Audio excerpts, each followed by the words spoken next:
Pria itu menarik pakaian pacarnya. Sang pacar memahami hal ini. Kemudian ia menemukan petugas kereta gantung. Pertama, ia meminta rokok untuk mendekatkan diri. Sebelum mengatakan kepada pria gemuk itu bahwa ia dan pacarnya ingin naik kereta gantung. Tetapi ia tidak punya cukup uang untuk membayarnya. Pria gendut itu mengira ia sedang beruntung. Jadi dia mengatakannya kepada Mei. Tetapi ketika Xiao Mei datang bersama pacarnya, pria gemuk itu tercengang. Mereka bertiga naik kereta gantung dan melarikan diri. Tetapi di malam hari, mereka bertiga menemukan Pate lagi dan ingin berkendara lagi.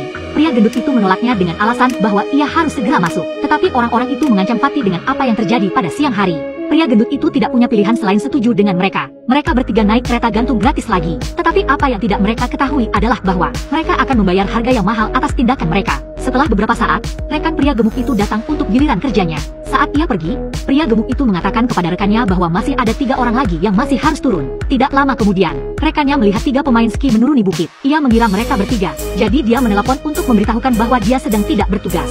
Kemudian ia menarik sakelan listrik. Gondola ketiganya baru saja berhenti.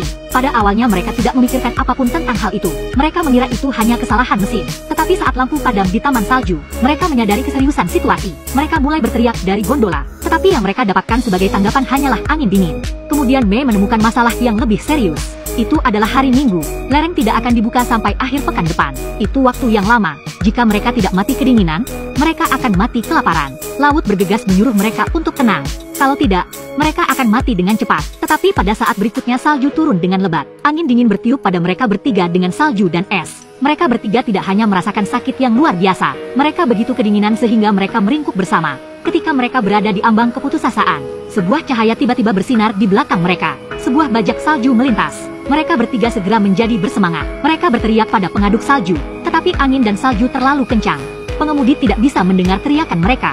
Yang lebih buruk lagi adalah bahwa ia segera menerima panggilan untuk kembali. Jadi ia berbalik dan langsung kembali. Ia akan kehilangan satu-satunya harapan untuk diselamatkan. Laut dengan tergesa-gesa melemparkan segala sesuatu yang bisa. Tetapi pengemudi tidak pernah memiliki kesempatan untuk melihat. Mesin pengaduk salju memudar dari pandangan ketiganya. Mereka bertiga sekali lagi putus asa. Kemudian Dasan menyadari bahwa wajah Xiao Mei membeku. Ia berpikir akan lebih baik menunggu bantuan daripada menyelamatkan dirinya sendiri. Jadi dia mencoba melompat langsung dari gondola.